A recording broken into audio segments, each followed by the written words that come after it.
I can still hear their voices echoing in that church, louder than the organ, sharper than the priest's prayers. "She's nothing but a gold digger," one of them sneered, and the words pierced through me like a blade. Imagine standing over the coffin of the man you loved for more than 3 decades, your heart still raw from loss, your eyes still burning from sleepless nights, and hearing the family you thought you belonged to reduce your entire existence to 2 poisoned words, gold digger. They didn't whisper it. They didn't try to hide it in pitying glances. They said it openly, loudly enough for the 100 mourners to hear, as if the echo of their cruelty was meant to replace the memory of my husband's voice. I stood frozen, my black veil trembling as I tried to keep my composure. The scent of lilies and candle wax pressed into my chest like a weight, and for a moment I thought I might collapse right there beside the coffin. People shifted uncomfortably in the pews. Some stared at me with suspicion, others looked down at their hymnals, pretending they hadn't heard. But the truth is, everyone heard, and no one spoke for me. Do you know what it feels like to be invisible in a room full of eyes? To have every moment of your marriage, every sacrifice every night, you stayed awake, caring for a sick man, erased by a single lie. That was me. Dorothy, the widow in black, standing alone in front of my husband's family as they stripped away my dignity. They whispered about my dress, about my accent, about how I met him when I was nothing more than a secretary in his office. They painted me as an opportunist who had waited for his death to cash in. What they didn't see, what they couldn't even imagine, was the truth. They didn't see the hospital nights when I held his hand as his breath grew shallow. They didn't see the bank statements showing I had used my own modest savings to cover his medications when the insurance failed us. They didn't see the quiet mornings when he would whisper that he didn't know how he would have made it without me. But in that moment, none of it mattered, because the louder voice was theirs, the voice of judgment, of cruelty, of greed. One of his cousins stood up and hissed, "She drained him. Look at her. She doesn't deserve a dime." My heart raced. My hands clenched around the crumpled tissue in my lap. I wanted to scream to tell them they had no idea who I was, no idea what we had lived through together. But grief can silence even the strongest voice. I swallowed my words and let their accusations spill over me like acid. And then came the worst blow. His sister eyes, red not from grief, but from fury, declared in front of everyone, "Don't worry. The estate will come back to us. We'll make sure she doesn't take what doesn't belong to her." I felt the room tilt. My vision blurred. It was no longer mourning, it was trial by humiliation. They had turned my husband's funeral into a courtroom, and I was the accused. I lowered my eyes to my hands, to the wedding ring that had long since lost its shine, silver worn thin by decades of chores and labor. It was never about diamonds for me. That ring was our bond, our promise. But to them, it was nothing but evidence of a crime they had invented in their minds. And as I looked at it, trembling under the stained glass light, I asked myself the question, I will ask you now, if your in-laws called you a parasite on the very day you buried your husband, would you bow your head in silence, or would you fight back even when the ground beneath your feet was still fresh with his grave? The priest cleared his throat trying to restore order, but the damage had been done. The whispers had grown into a storm, and I was drowning in it. I closed my eyes and remembered his voice, my husband's voice from the last week of his life. Weak but steady, he had made me promise something, a promise I didn't understand then, but which suddenly struck me like lightning. He had said, if they turn on you, if they ever forget who you are, you read what I left for you. Promise me. At the time, I thought it was delirium, the ramblings of a man fading into the next world. But now, standing in that church with their hatred pressing me into the ground, I realized it was foresight. He had known. He had seen the greed in their eyes before I did. In my purse, tucked beneath the folds of a black handkerchief, was an envelope sealed in his handwriting. I had carried it with me since the day he died, not sure whether I would ever have the courage to open it. But at that moment, with their voices tearing at my soul, I understood why he had made me promise. He had given me one last weapon, one last truth to defend myself when he no longer could. I sat there, heart-pounding, palms, sweating as the funeral continued around me. The choir sang. The priest delivered his sermon, but I heard none of it. All I heard was the roar of blood in my ears and the echo of their words: gold digger, parasite, failure. I looked around and realized not a single member of his family had sat beside me. They had left me isolated in the back pew as though I were a stranger trespassing on their grief. But they were wrong. I was not a trespasser. I was his wife. I was the one who had stayed when the world walked away, and I would not let them rewrite the story of our lives. I touched the envelope in my purse, feeling its sharp corners press into my fingers. Inside was the truth. Inside was the voice of the man they could no longer silence. And I asked myself, should I tear it open, right there in the middle of the church, and let his words thunder against theirs? Should I give them the justice they thought they had stolen from me? I want you to imagine it with me. A church heavy with incense, a widow trembling in black, a family sharpening their knives of judgment, and in her purse the one piece of paper that could set the world on fire. That was me. That was the moment. And now I ask you, my listener, what would you have done? If you were standing in my shoes, humiliated in front of the very people who should have stood by you, would you stay silent and let them bury your dignity along with your husband? Or would you stand up, open that envelope, and let the dead speak the truth? The living were too cruel to admit. You need to tell me. Comment 1 if you believe dignity matters more than their lies. Hit like if you think forgiveness has no place when betrayal cuts this deep. Because this story is not just mine, it could be anyone's. And before it ends, you will have to decide, what would you have done? The funeral was not the first time I had tasted the bitterness of their judgment. No, the venom had been dripping long before that day. Subtle, at first disguised as concern or casual remarks, but poisonous all the same.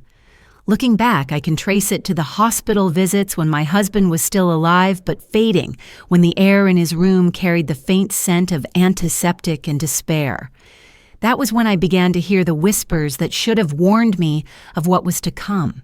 It started with his sister. She would arrive in her pearl necklace and expensive perfume stand beside his bed for a few minutes and then corner me in the hallway. Dorothy. She would say, her voice coated with artificial sweetness, "It must be exhausting for you managing all his medications, all those bills. You must feel overwhelmed."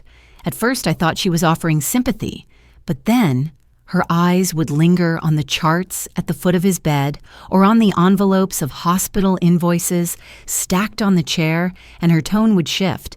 Of course, if you can't keep up, the family can always step in to handle things, for his sake. The implication was clear. They were circling, waiting for me to slip, waiting for me to prove that I wasn't capable of carrying the weight. His nephew came next, a smug young man in his 30s who liked to brag about his career in finance. He brought expensive coffee and spoke loudly about trust funds, about estate planning, about how people should make sure their assets aren't mismanaged in their final days. He would glance at me as he said it, his meaning sharp enough to cut. I remember one afternoon as my husband dozed under the dim hospital lights, the nephew leaned close to me and whispered, "It's only fair that family resources stay with the bloodline. I'm sure you understand." My stomach turned.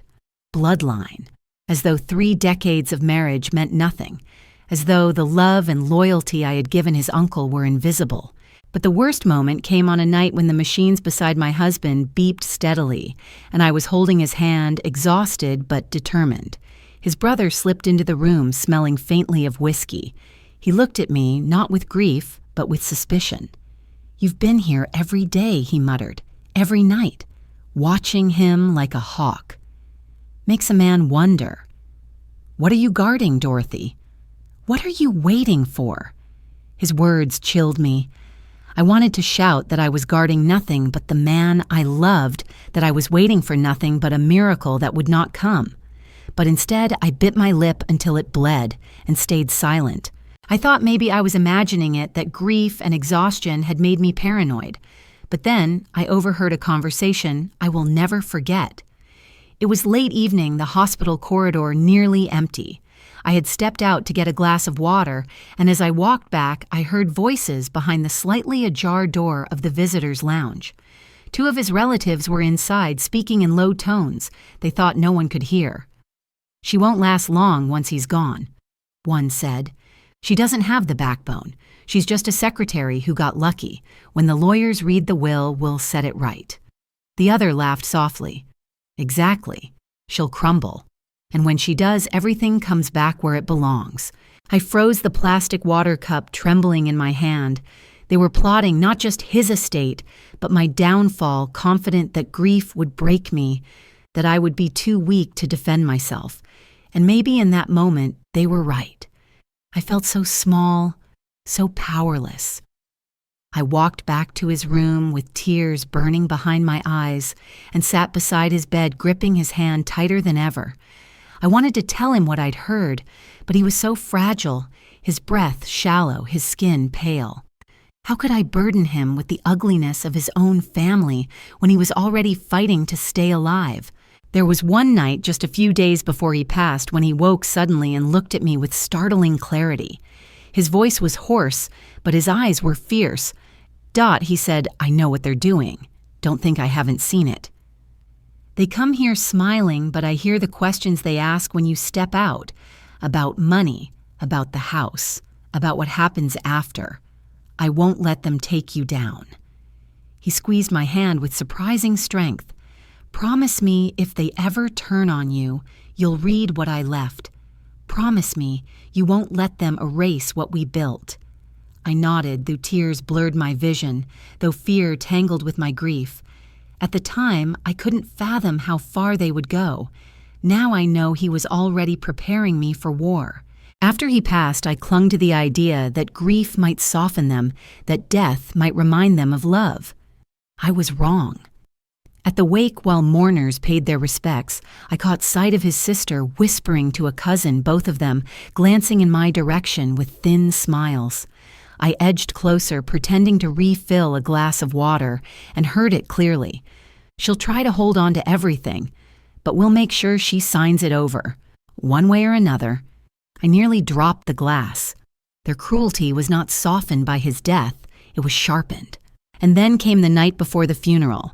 I had barely slept, nerves fraying as I ironed the simple black dress I would wear. It was not designer, not adorned with pearls or lace, just a plain dress bought with my modest income. I didn't care about appearances. I only cared about honoring him. But when I stepped into the funeral home early that morning, I heard the first laugh. His niece, young and careless, muttered to her friend, "She couldn't even buy a proper dress." No wonder Uncle married down. He must have been blind. Her words struck me harder than any slap. They didn't just doubt my grief, they mocked it. By the time the church filled, I knew. I knew the storm was coming, that they would not be content to whisper in corners or scheme in lounges. They were going to attack me openly, strip me bare in front of every witness. And as the priest began his prayer, I braced myself for the humiliation that followed. The words "gold digger" rang out not just as an insult, but as a verdict they had been preparing for months. Do you see now the funeral was not a sudden betrayal? It was the climax of a long campaign to erase me, to reduce me to nothing more than a thief of their bloodline. I sat in that pew, their accusations slicing through me, and I thought of every moment that had led to this. Every whisper in the hallway, every smirk at the hospital, every cruel remark about my clothes or my background. They had been building this case against me for so long, and now they believed they had won. But what they didn't know, what not a single one of them could imagine, was that their uncle, my husband, had seen through them. He had prepared for this moment. He had given me the one truth they could never erase, and though I trembled under their stares, though grief threatened to silence me, A part of me held on to that envelope like a lifeline. I want you to think about something. If you were in my place, sitting alone in that pew, knowing that the people around you were waiting for you to break, to collapse, to give them the satisfaction of your silence, would you stay quiet? Would you let them bury not only your husband, but your dignity as well? Or would you find the strength to rise? Because that was the question that haunted me that day. And the answer was hidden in the envelope. I carried the envelope sealed in his hand. They thought they had already written my fate. They had no idea how wrong they were. In the weeks after my husband's passing, before the funeral and before the humiliation I would endure in that church, I began to notice small cracks in the polite masks his family wore. They tried to keep their schemes behind closed doors, but greed has a way of seeping through even the tightest smiles. And sometimes the truth arrives not from the mouths of enemies, but from the whispers of those standing on the sidelines, people who see what others miss. That is how the second wave of betrayal revealed itself, not through my suspicions, but through the hints of others who knew far more than I did. I remember the day clearly. The sun was sinking, painting the neighborhood in long golden streaks. I had just returned from the funeral home after making final arrangements, exhausted and hollow, when I found Mrs. Langley waiting on my doorstep. She was an old friend of my husband's, someone who had worked with him years ago at the firm. Her gray hair framed a face carved by wisdom, and her eyes carried the kind of sadness only experience could etch. She clutched her handbag tightly as though it contained something fragile. "Dorothy," she said softly, "may I come in?" We sat at the kitchen table, the same table where my husband and I had shared countless cups of tea. Her hands trembled slightly as she pulled a folded piece of paper from her bag. "I don't know if I should be telling you this," she began, "but I think you deserve to know." I leaned forward, my pulse quickening. On the paper was a copy of an email she had been mistakenly copied on a message from my husband's sister to a lawyer I had never heard of. The words were cold, clinical, stripped of any hint of compassion. "We want to ensure Dorothy does not have access to the primary estate. Please advise on the most efficient legal path to challenge her claim once the will is read." My breath caught. Efficient legal path. Challenge her claim. It was no longer suspicion or paranoia. It was proof black and white that they were plotting to erase me before the earth had even settled over my husband's grave. Mrs. Langley touched my hand. "I know your husband. He loved you. He would never have wanted this. They're planning something, Dorothy. Be careful." Her warning lingered in my mind, heavier than the silence of the empty house. That night, I searched through the desk drawers where my husband had kept his papers. Bills, insurance statements, tax returns, but nothing about a hidden will or the mysterious envelope he had spoken of. Only when I reached the locked drawer at the bottom did I remember. The key. He had pressed it into my palm the week before he died, telling me in his weak but steady voice, "You'll know when you need it." My hands shook as I unlocked the drawer. Inside, neatly stacked, were files I had never seen. Medical documents, financial records, and at the very bottom, another envelope addressed in his handwriting, "For Dorothy only if they turn against you." My heart pounded, but I couldn't bring myself to open it yet. Instead, I placed it gently in my purse, as if carrying his voice with me wherever I went. The next morning, as I tried to force down a piece of toast, I couldn't taste the phone rang. It was Margaret, one of my husband's colleagues from years past. She had always been kind, always treated me as more than just the wife. Her voice was hesitant, cautious but urgent. "Dorothy, I overheard something I think you need to know. At the firm, some of his relatives have been making inquiries, not about his legacy or his projects, but about accounts, assets, properties. They're not grieving. They're preparing.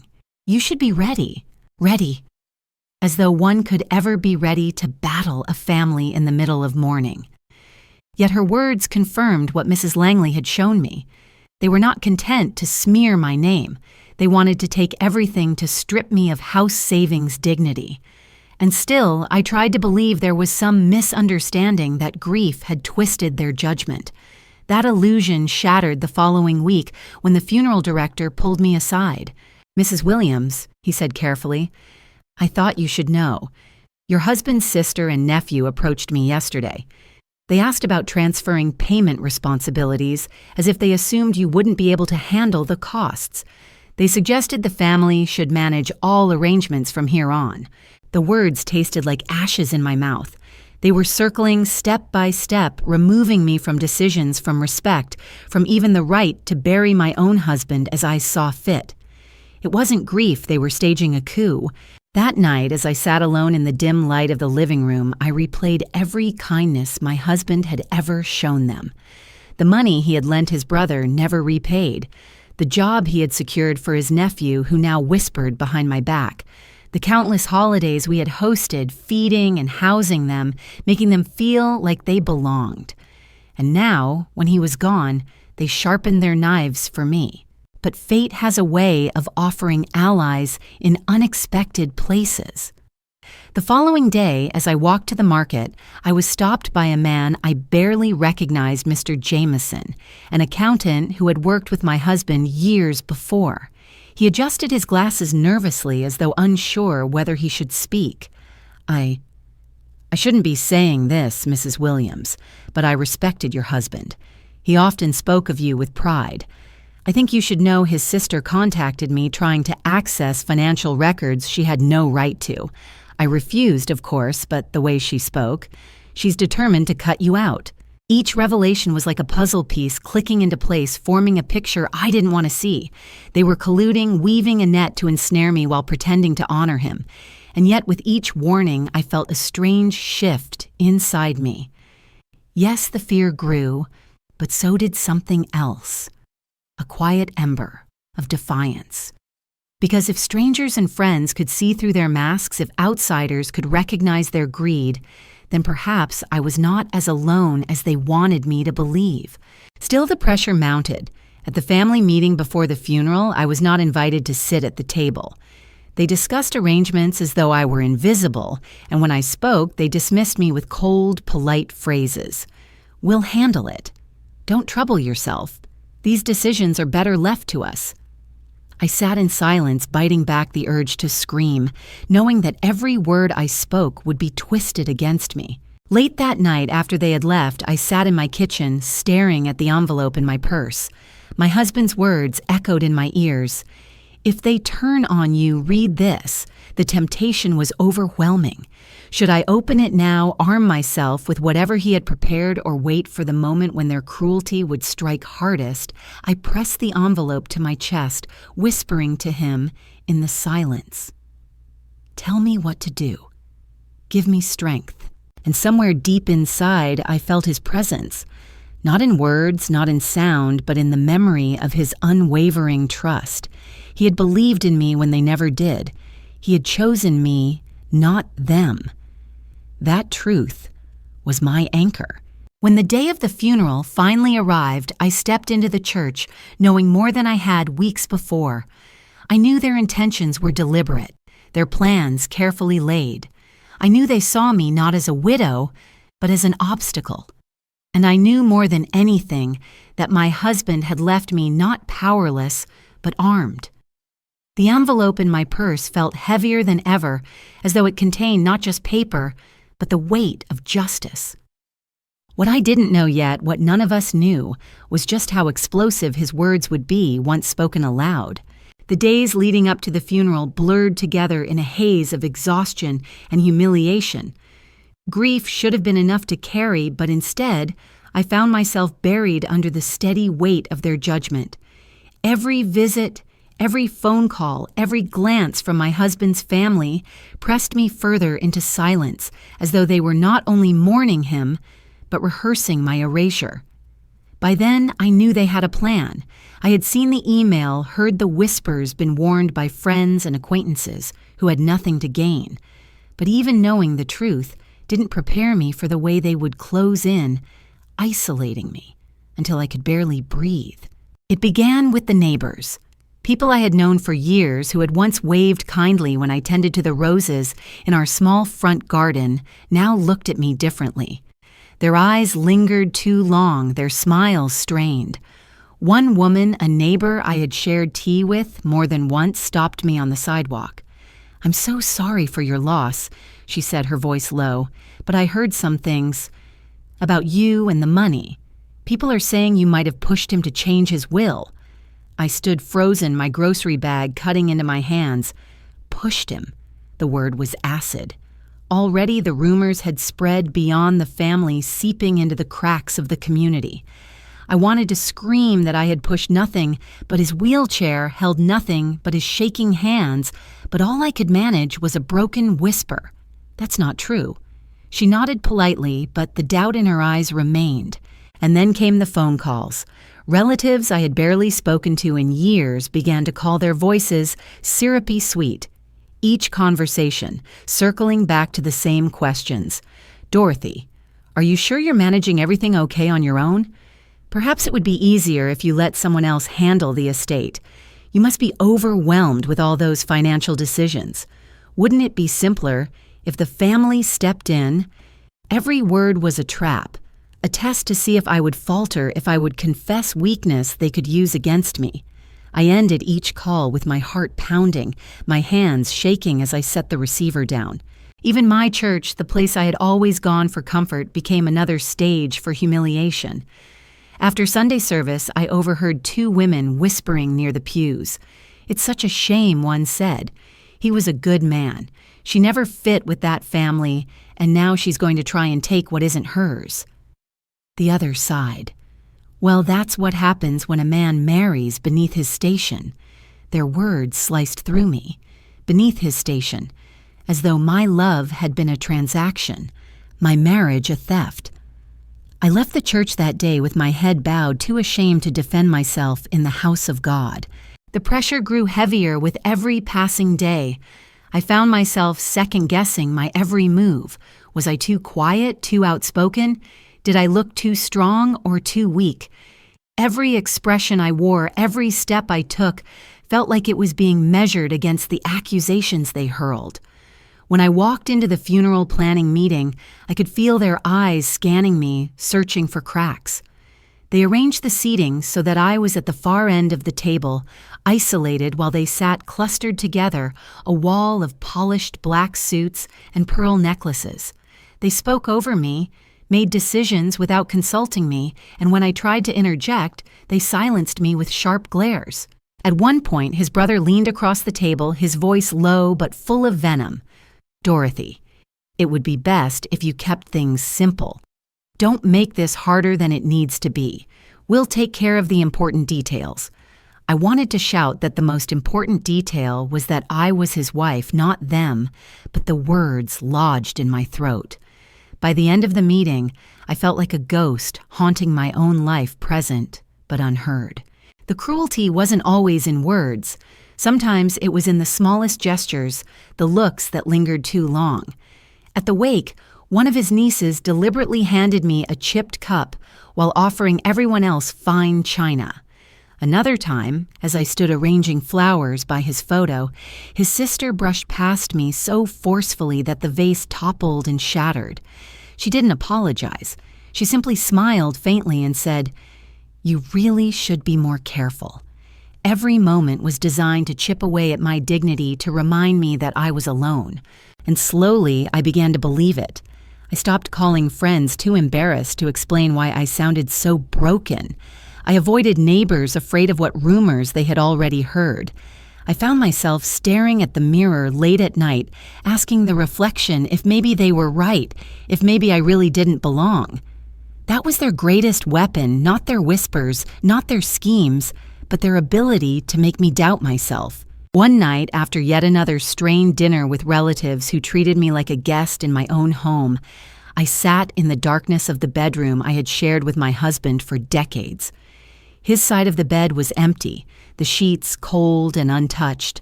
I clutched the pillow to my chest, trying to remember the sound of his voice, the warmth of his laugh. But instead, all I heard was their chorus, "Gold digger, parasite outsider." I broke, then sobbing until my body shook, until I thought the grief would drown me completely. It was the closest I had come to surrendering to letting them bury not only him, but me as well. But even in that darkest moment, something stopped me. My eyes fell on the purse resting by the nightstand, and I remembered the weight of the envelope inside, his handwriting across the front steady even in sickness, for Dorothy, only if they turn against you. I pressed my hand to it as though I could feel his strength through the paper, and for the first time in weeks I felt a flicker of defiance. Still, the days crawled by, each one heavier than the last. At the rehearsal for the funeral service, I noticed how they had arranged the seating chart. His family filled the first pews, lined up like royalty, while I was placed in the back, behind cousins and distant relatives. The message was clear: I was not one of them.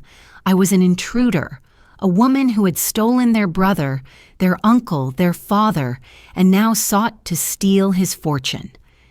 As I sat in that distant pew, my eyes burned with humiliation. The final blow before the funeral came in the form of a letter slipped under my door late one night. No signature, just a single line typed across the page: "You'll never win against family." I held the paper in my trembling hands, my stomach twisting. Whether it was meant as a threat or a warning, it didn't matter. It was proof that they were united, relentless, and determined to erase me. By the time the funeral arrived, I was a shell of myself. I walked into the church with my head bowed, too drained to fight, too broken to hope. Their stares met me like daggers, their whispers already swirling before the service even began. And when the words "gold digger" rang out, echoing across the church, I thought for a moment that I might collapse under the weight of it all. But then I felt the envelope in my purse pressing against my side like a heartbeat, and I remembered his promise, his voice whispering through the fog of grief. "If they turn on you, read this." I was not as powerless as they believed. They had isolated me, humiliated me, nearly broken me. But the truth was waiting. They had no idea what storm I carried in my hands. The morning of the funeral arrived cloaked in gray skies, as though the heavens themselves knew what was about to unfold. I woke before dawn, not because I wanted to, but because sleep had abandoned me long before. My body was exhausted, but my mind raced endlessly through every humiliation, every whisper, every daggered look that had cut me since the day my husband drew his last breath. I slipped into the black dress I had ironed the night before, the same one his niece had mocked, and stood before the mirror. For a long moment, I did not recognize the woman staring back at me. Her eyes were swollen, her shoulders hunched. She looked like a ghost already buried with the man she had loved. I told myself I would endure it, that the service was about honoring him, not defending me. But in my heart, I already knew what was coming. They had prepared their stage. They had sharpened their knives, and I was walking straight into their performance. When I arrived at the church, the first blow came quickly. The usher, a young man hired for the service, looked at his list and hesitated when he saw my name. "Mrs. Williams," he said, "you're seated in the back." My chest tightened. The back.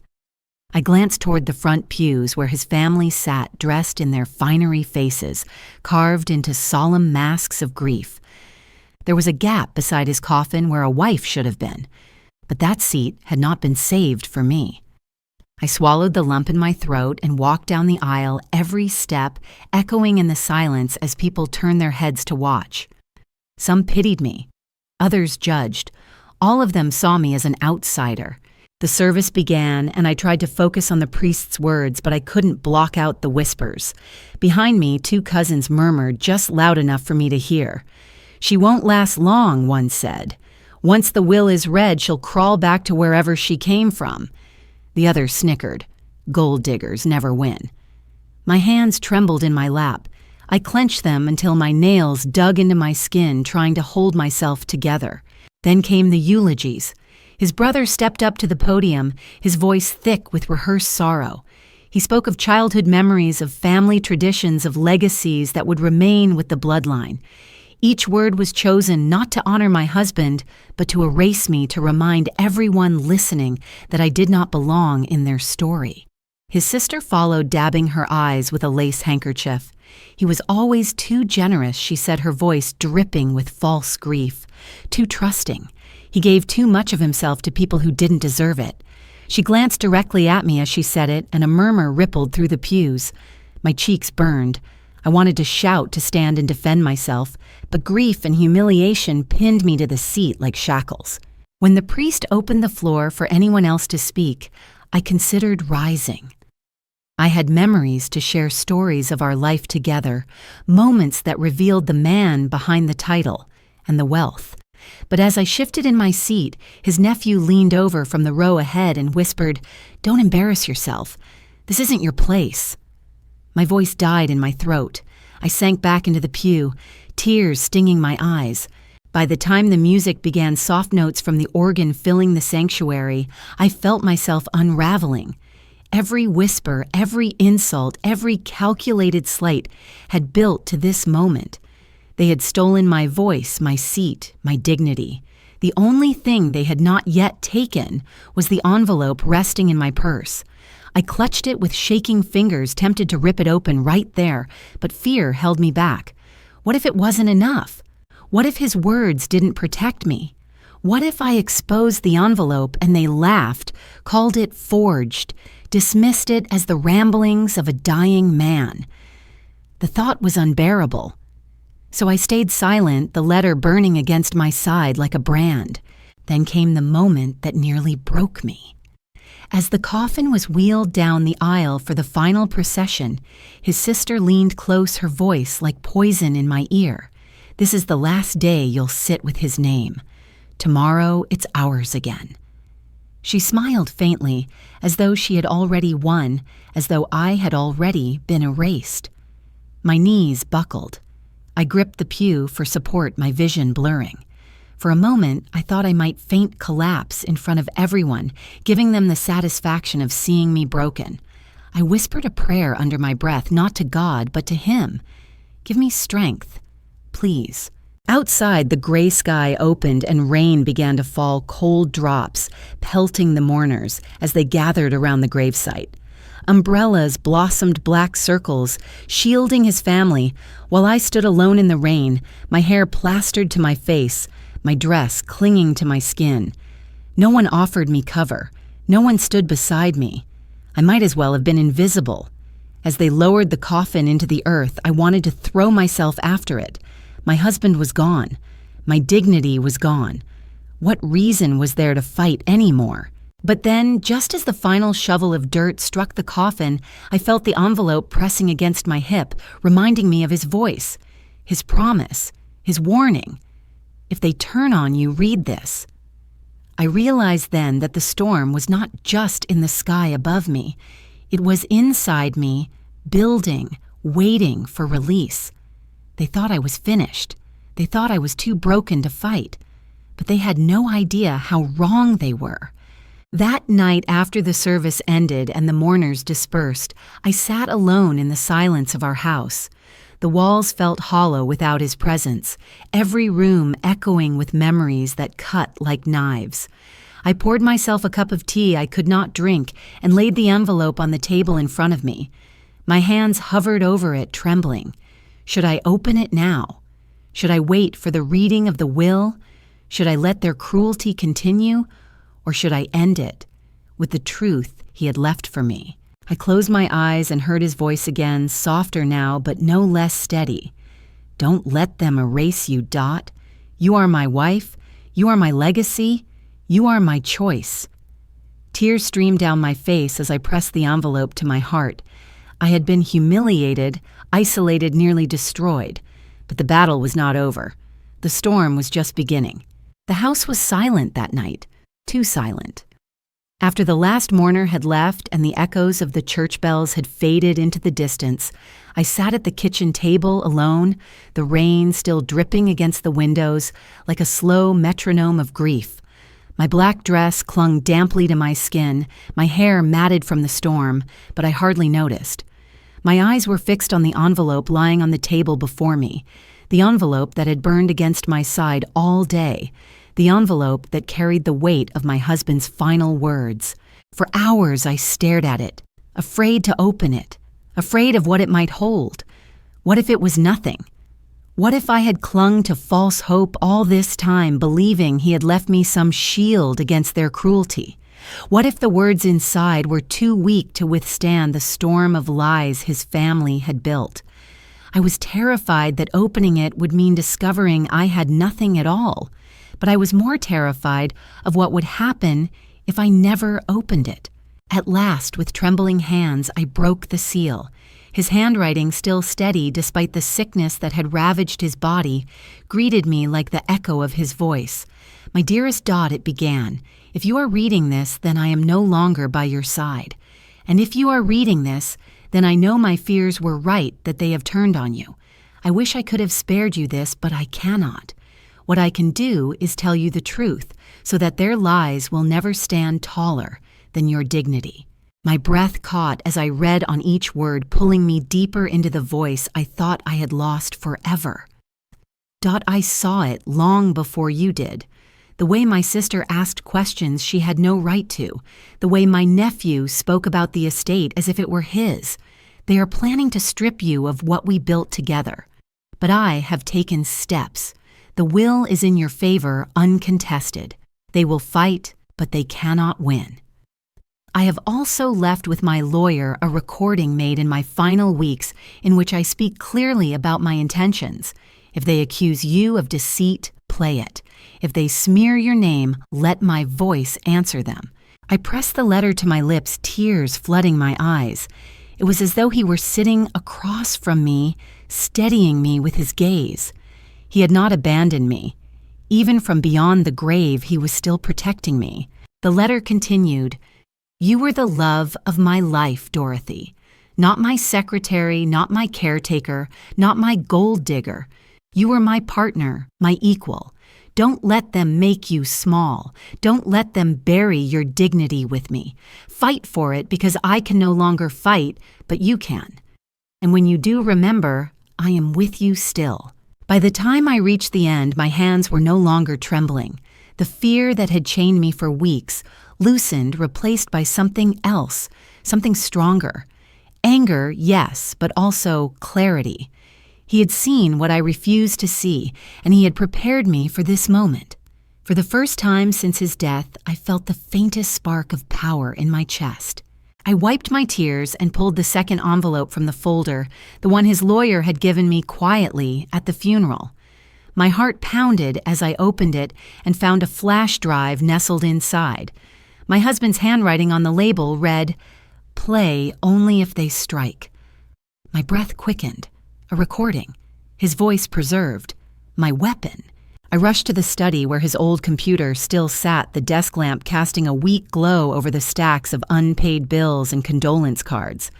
I slid the flash drive into the port, my hands cold but steady. A file appeared. Final words, MP3. I clicked. And then his voice filled the room. Not the weak, fading murmur of a dying man, but strong, deliberate, clear. If you are hearing this, it means I am gone. And it means my fears about my family's intentions have come true. Let me be clear, my wife Dorothy is the rightful heir to everything I leave behind. She stood by me when no one else did. She cared for me when my own blood turned away. To call her anything less than my equal, my partner, my chosen legacy, would be a lie. If you try to take from her, you are not only betraying me, you are betraying the truth. I covered my mouth with my hand, the tears streaming freely now, but they were not tears of despair. They were tears of vindication. He had not only given me his blessing, he had left undeniable proof. The words I had wished I could scream in that church were already waiting, recorded in his steady voice, ready to tear through their accusations like fire. I sat back in the chair, listening again and again, letting his words wash over me, fortifying me. Each time I replayed the file, I felt my spine straighten, my breath steady, my resolve harden. They had made me doubt myself, made me believe I was powerless. But he had known better. He had left me the truth, and now I knew I would not crumble. I would not disappear quietly as they wanted. For the first time in weeks, I slept deeply that night, the flash drive clutched in my hand like a talisman. When the morning sun streamed through the curtains, I rose with a determination I hadn't felt since before his sickness. I dressed not as a widow crushed by grief, but as a woman preparing for battle. The next days blurred with whispers of the will reading. His family was already circling like vultures, confident they would tear me apart in that lawyer's office. They didn't know about the letter, they didn't know about the recording, and I wasn't going to tell them. Not yet. I wanted them to see my silence as weakness, my bowed head as surrender. Let them underestimate me one last time. The strike would be all the sharper when it came. Do you understand now? That moment in my kitchen was the turning point. That was when I shifted from victim to fighter, from widow to warrior. They thought they had buried me alongside him. They had no idea I was about to rise. And I ask you, as you listen to me now, what would you have done? If you found yourself betrayed, humiliated, nearly erased, but suddenly discovered the voice of the one person who had always believed in you, what would you do with it? Would you stay silent and let their lies smother the truth? Or would you unleash his words and watch their empire of cruelty collapse? Tell me. Comment 1 if you would fight with the truth in your hands. Hit like if you believe silence is no longer an option when dignity is on the line, because I had made my choice. The storm was coming and I was ready to let it break. The day of the will reading came cloaked in a kind of silence I can only describe as staged. His family arrived early, dressed not in grief, but in polished black suits and pearls that gleamed under the lawyer's office lights. Their eyes were sharp, their smiles brittle, and every handshake felt like a performance meant to reassure themselves of their victory. I walked in quietly, clutching my purse, where the letter and the flash drive waited silent weapons no one else knew existed. The lawyer's secretary directed us to the waiting room, a narrow space lined with leather chairs and bookshelves filled with thick volumes of law. It smelled of dust and stale coffee, but the air itself felt electric, charged with their anticipation. They sat in a cluster by the window, whispering like conspirators. I took a seat at the far end alone, the distance between us a chasm carved by their cruelty. That was when his sister approached me. Her heels clicked sharply against the tile floor, each step deliberate. She leaned down, her perfume heavy and cloying, her smile curved like a blade. Dorothy. She murmured, her voice low enough that the others could not hear. Let's make this easier on everyone. Sign a renunciation, walk away quietly, and we won't drag your name through the mud. You've embarrassed yourself enough already. I felt the words slam into me like a slap. She thought I was broken, still the widow too frail to fight back. For a moment, I almost laughed at the absurdity of it. After everything, after all the whispers, the humiliation at the funeral, she still believed I would bend to her. My hands tightened on the strap of my purse.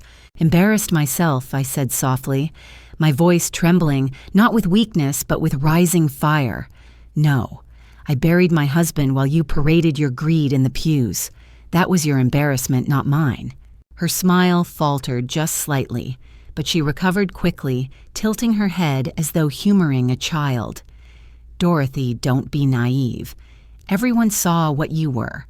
A secretary who married up, clinging to a man who didn't know any better. No one will side with you. Do you want to spend your last years fighting a battle you can't win? The old me, the me from weeks ago, might have dropped my gaze, swallowed the shame, and stayed silent. But not now. Not after his letter. Not after hearing his voice preserved on that recording. Not after realizing he had armed me with the truth. I lifted my chin and met her eyes. You think I can't win, I said slowly, deliberately. But the only reason you believe that is because you have no idea what he left me. He saw you. He saw all of you. And he made sure your greed would never touch me. Her eyes narrowed, the mask of confidence slipping for a fraction of a second. What are you talking about? I leaned in close enough that she could smell the faint trace of rain still clinging to my coat. You'll find out soon enough, I whispered. But know this, your lies end today. His voice will be louder than yours, louder than all of you. She pulled back her face pale, her lips pressing into a thin line. For the first time, I saw it, the flicker of doubt. She didn't know what I carried, but she sensed it the way predators sense when their prey has teeth. She straightened her jacket, forced a smile, and walked back to the others, but her stride was stiffer now, less certain. I sat back in my chair, my heart still racing. That was the first time I had spoken the truth aloud, the first time I had let the fire inside me show, and it felt liberating. The fear was still there, yes, but it was different now. It was not the paralyzing fear of being erased, it was the sharp-focused fear of someone stepping into battle, knowing they have a weapon hidden at their side. The lawyer entered then, a tall man with silver hair and a measured voice carrying a folder thick with documents. The room shifted instantly. His family straightened in their seats, smoothing their clothes, ready to receive the confirmation of the victory they had already claimed in whispers. I tightened my grip on my purse, the letter and flash drive pressing against my palm like a steady heartbeat. As we were called into the main office, I walked past his sister. She didn't look at me, but I could see the tension in her jaw, the way her fingers twitched against her skirt. She was unsettled, and for the first time in weeks, I felt taller than her, stronger, because I knew what she didn't. This was no longer their stage. It was mine. And as I took my seat at the long, polished table, the lawyer clearing his throat to begin, I whispered silently to my husband, "I'm ready." The lawyer's office fell into a hush as we settled around the long mahogany table. His family sat like judges, awaiting a verdict, their faces carved into solemn masks, though I could feel the anticipation buzzing just beneath the surface. They were ready to watch me fall. I kept my purse close, my fingers brushing the letter and the flash drive steadying myself as though touching his presence. The lawyer adjusted his glasses and opened the folder.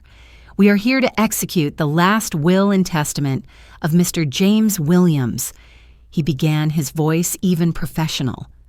I saw his sister lean forward slightly, her lips curving in the faintest smile, as though the words were already hers. His nephew sat back with folded arms, confident, smug. None of them glanced at me. In their minds, I was already erased. The lawyer cleared his throat. "First, Mr. Williams leaves a series of small bequests to his extended family, sentimental items, personal effects, tokens of appreciation. He read through a list, watches, cufflinks, a painting or two. The family nodded approvingly, some exchanging small smiles. And then his tone shifted.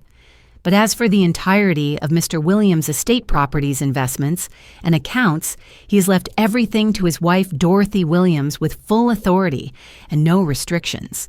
The silence that followed was so sharp it could have cut glass.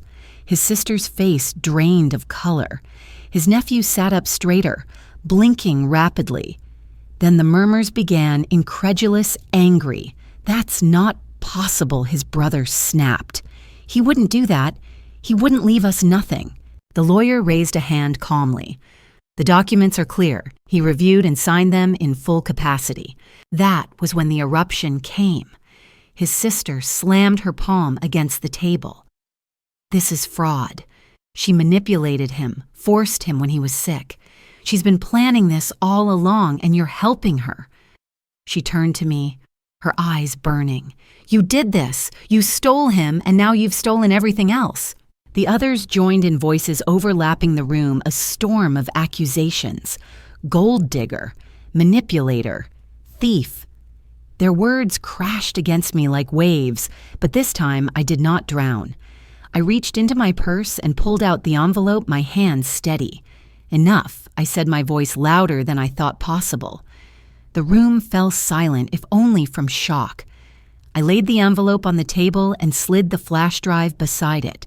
"He saw you. He knew what you would do. And he left this." The lawyer looked at me, surprise flickering across his face, then opened the envelope carefully. He read the letter aloud, his voice filling the room with my husband's words. "If they turn against her, if they dare to question her place, you read this. Dorothy is my wife, my partner, my equal. She stood by me when no one else did. She is to inherit everything not as a gift, but as recognition of her devotion. Anyone who claims otherwise betrays not her, but me. I watched their faces twist, shock giving way to fury. But before they could protest, I reached for the flash drive. "Play it," I told the lawyer. He hesitated, then slid it into his computer. The speakers crackled, and then my husband's voice filled the room. "If you are hearing this," he began, strong and deliberate, "it means I am gone, and it means my fears were right. My family has turned against my wife. Let me be clear, Dorothy is not a gold digger. She is the reason I survived as long as I did. She carried me when you did not. She paid bills when you would not. She stayed when you stayed away. If you question her right to my estate, then you are liars, plain and simple." Gasps rippled through the room. His nephew shifted uncomfortably, his smugness collapsing into shame. His sister's lips trembled as though she might scream, but no sound came. My husband's voice continued unrelenting. "To my wife, Dot, if you are listening, know this, you are my legacy. Do not bow your head. Do not let them bury you with me. Stand tall, because I chose you." The recording ended and silence swallowed the room. They stared at me, their empire of whispers and lies, collapsing under the weight of his truth. For the first time, I saw something in their eyes I had never seen before. Fear. I sat straighter, lifting my chin. "You thought you could erase me. You thought grief would silence me. But his voice is louder than your lies, and it will be louder still if you try to fight this in court. Do you want the world to hear what he said about you? Because I will play it for everyone." The lawyer closed the folder firmly. "The matter is settled. The estate belongs to Mrs. Williams." His tone left no room for argument. I looked around the table, meeting each of their eyes in turn. They shifted uncomfortably, their masks cracking. The sister who had hissed in my ear at the funeral now looked like a cornered animal. The nephew who had mocked me at the hospital avoided my gaze entirely. And in that moment, I felt it, the shift of power, the return of dignity they had tried so hard to steal. I leaned back in my chair, calm for the first time in weeks. "This is the end of your campaign," I said softly. "You wanted to bury me, but all you've buried is your own shame." The lawyer's office should have been the end, but it was only the beginning. When the recording ended and his voice faded into silence, I thought perhaps they would leave quietly, tails tucked, their schemes shattered. But greed rarely dies in silence. They tried to recover, stammering excuses, muttering about confusion and manipulation. His sister even attempted a weak laugh, as though the words we had all just heard were nothing more than the ramblings of a dying man. But the problem for them was this: we were not alone. The lawyer's secretary, who had ushered us in, stood frozen in the doorway, her eyes wide. She had heard everything. The assistants and the office clerks moving through the halls had paused when the recording began, drawn by the sound of a man's voice echoing with such force. By the time it ended, half a dozen people had gathered just outside the room, pretending to shuffle papers or check files, but in reality, hanging on every word. And that was how it spread. The wildfire began with whispers in the hallway. "Did you hear what he said?" She was right all along. They tried to take everything from her. By the time we left the office, the truth was already leaking beyond those walls. I walked out into the crisp air with my head held higher than it had been in weeks.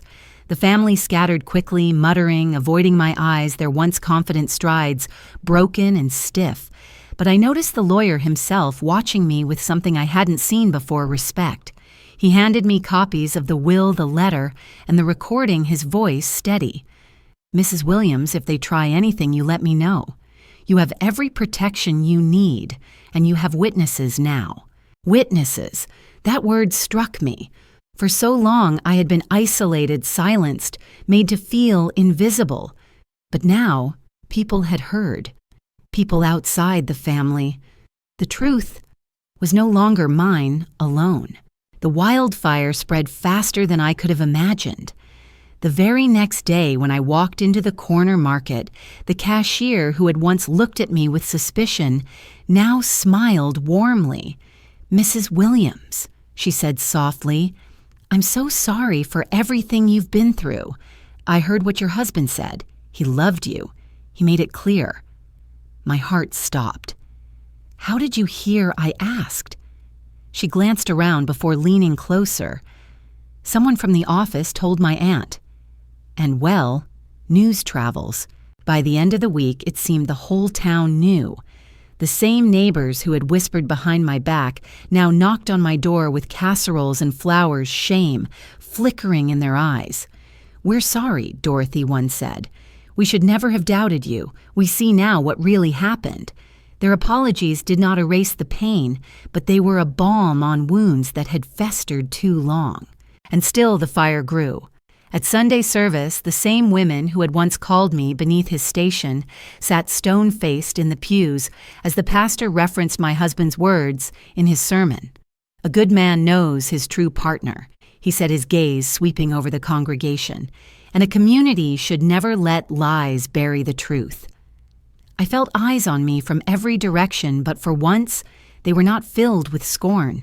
They were filled with something else: recognition. The family tried to fight back, of course. His sister attempted to claim the recording was fabricated, that I had manipulated his voice somehow. But the lawyer and his staff quickly dismantled her accusations, confirming the authenticity with dates, witnesses, and signatures. And when she tried to stir sympathy among acquaintances, she was met with cold stares. The wildfire had turned against her. People she had once charmed now avoided her at social gatherings, their whispers cutting sharper than the ones she had once used against me. One afternoon, as I walked down Main Street, I saw his nephew across the road.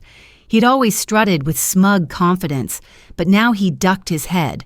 Avoiding my gaze, his steps hurried. His pride had collapsed under the weight of public shame. Later, I heard from a friend at the bank that he had lost a major account after his behavior toward me became common knowledge.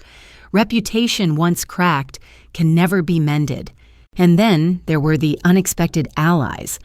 A neighbor I had barely spoken to before stopped me at the mailbox. "Dorothy," he said, "I need to tell you something." Weeks ago, I overheard them talking outside. They were laughing about how they'd finally be rid of you once the will was read. I didn't know how to tell you then. I'm sorry I stayed silent, but I want you to know I'll never stay silent again. Another time, an old colleague of my husband's called me out of the blue. I heard the recording, he said. "I want you to know James never stopped talking about you. He made it clear to everyone who mattered that you were the reason he kept going as long as he did." His words warmed me more than he could ever know. The wildfire burned hottest when the local paper picked up the story. Somehow a clerk from the lawyer's office had leaked the details. The article was sympathetic, painting me as the widow wronged the woman nearly erased, but saved by her husband's foresight. It quoted his recorded words, directly printing them in bold. "She is not a gold digger. She is my equal, my partner, my chosen legacy." Reading those words in black and white shared with the entire community felt like justice spreading beyond the grave. His family, once so proud, now walked through town with their heads bowed. The sister who had hissed in my ear at the funeral no longer dared to meet anyone's eyes. Her friends turned cold invitations dried up, and whispers followed her everywhere she went. What they had intended for me had boomeranged back upon them. One evening, I sat on my porch watching the sunset bleed across the sky when a neighbor approached quietly. She hesitated before speaking. "Dorothy," she said, "I want you to know you've given a lot of us hope. To see you stand tall to hear his words well, it reminds us all that dignity can survive anything, even betrayal." Her words stayed with me. Dignity can survive anything. Yes, even betrayal, even humiliation, even lies, shouted at a funeral. Because dignity does not depend on the approval of others. It depends on truth. And now the truth had spread so far, there was no burying it again. But the most powerful moment came at church 2 weeks later. As I walked down the aisle, a hush fell over the congregation. Then one by one, people rose to their feet, not in pity, not in judgment, but in respect. My husband's voice had restored my dignity, but the wildfire had carried it into the hearts of others. I was no longer invisible. I was no longer erased. That night, as I lay in bed, I thought of him. I whispered into the darkness, "You were right. They turned against me, but you gave me the strength to fight. And now, the whole world knows the truth." I want you to think about that the way truth can spread like fire, unstoppable once it catches the air. They tried to destroy me in private, but justice became public. They wanted to bury me in shame, but instead they buried themselves in disgrace. And I ask you, if you were me, would you have released his words? Would you have let the fire burn, even if it consumed them all? Tell me. Comment 1 if you believe dignity is stronger than lies. Hit like if you think betrayal always finds its reckoning, because the wildfire had begun, and there was no stopping it now.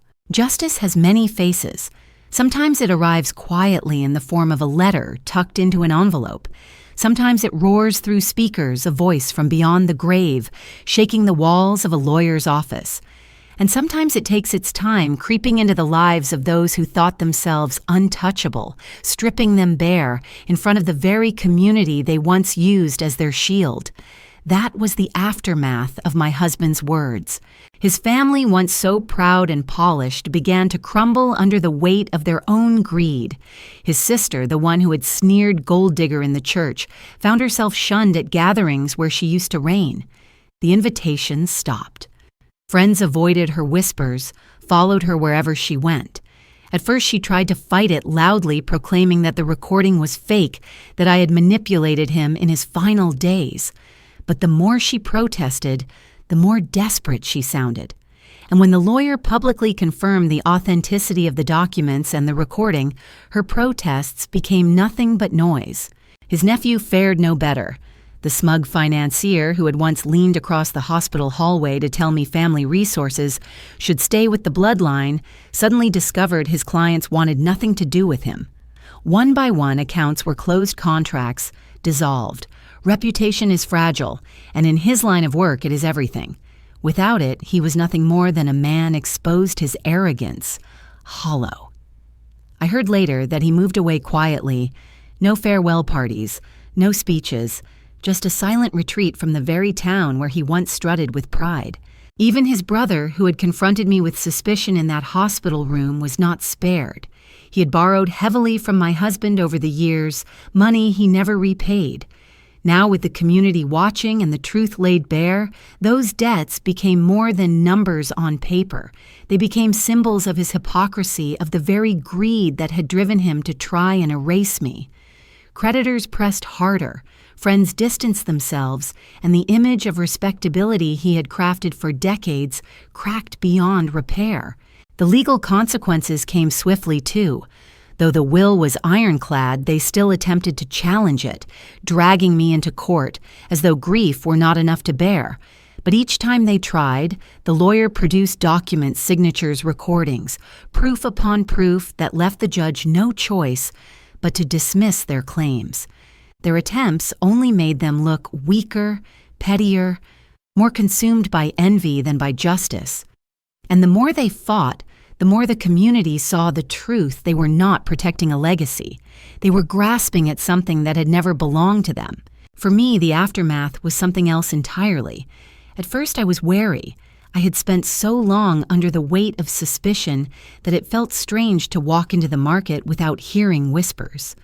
But slowly, the looks changed. Where once there had been judgment, there was now respect. Where once I had been invisible, now people met my eyes. They greeted me not with pity, but with acknowledgement. It was as though his words had given me back not only my dignity, but my place in the world. The home we had built together, the small but cherished sanctuary, became mine, not as a prize, but as a testament. Every corner whispered memories. Every photograph reminded me of the life we had built, despite the odds. And now, when I sat at the kitchen table sipping my tea, I no longer felt like a ghost haunting the rooms. I felt present. I felt alive. But the greatest change came from within. For weeks I had believed their lies. I had bowed my head, silenced my voice, doubted my worth. I had nearly let them bury me alongside him. But the letter, the recording, the wildfire of truth, they all reminded me of something I had forgotten. I was not powerless. I had been chosen, not because of status or wealth, but because of love, because of partnership, because of the life we built together with our own hands. That realization was worth more than any inheritance. And yet the inheritance itself brought responsibility. My husband had left everything to me, not as a trophy, but as a charge. It was up to me to protect it, to use it wisely, to ensure it did not become the source of bitterness he had feared. I began working with the lawyer not only to secure my future, but to give back to honor him in ways that extended beyond the walls of our home. We funded scholarships, supported the library where I had once worked, donated to the hospital that had cared for him. Each act felt like a whisper of his presence, reminding me that his legacy was not wealth, but love given forward. And so the aftermath unfolded their downfall, my restoration. They had set out to destroy me, but in the end they had destroyed themselves. Their greed had become their undoing, their cruelty, their own punishment. And me, I was left standing scarred, but stronger, humbled, but unbroken. I remember one evening walking down the street as the sun dipped low, painting the town in golden light. People nodded to me, smiled, greeted me warmly. And for the first time since his death, I felt proud to hold my head high. I whispered under my breath to him, to myself, to the universe, we did it. They tried to bury me, but you gave me back my voice, and I will not let it be silenced again. That is the aftermath of betrayal. It does not vanish overnight. It lingers, it scars, but it also teaches. It taught me that truth once spoken cannot be erased. It taught me that dignity once reclaimed burns brighter than shame. And it taught them that greed has a cost, one they will pay for the rest of their lives. The storm had passed, but its memory remained. Weeks turned to months, and I slowly began to rebuild, not just my life, but myself. The silence of the house no longer felt oppressive. It felt sacred, filled with echoes of love, rather than the shadows of betrayal. Every time I walked through the front door, I reminded myself this was not something they allowed me to keep. This was something he chose to give me. And through that choice, he gave me back myself. The family who had tried to erase me faded into the background, their once powerful voices, now nothing more than whispers drowned out by truth. I still saw them occasionally at the grocery store at church, in passing, but the sight of me made them shrink. They could no longer wield their words like weapons because everyone now knew the truth. Their eyes dropped, their shoulders hunched, their pride shattered. They became footnotes in a story they had tried to control. As for me, I learned to stand taller. I returned to the library, a place I had left behind during the chaos of his illness. There, among the shelves, I found comfort. The smell of old books, the quiet rustle of pages, the simple rhythm of daily life, it grounded me. And more than that, it reminded me who I was. Not a gold digger, not a thief, but a woman who had worked, cared, endured. A woman worth respect. I began to speak more openly, too. When people asked about him, I didn't just share stories of his kindness or his humor. I shared the truth of what we had faced, of how even family can betray, of how dignity must sometimes be fought for tooth and nail. And when I saw the way people listened, really listened, I realized this story was bigger than me.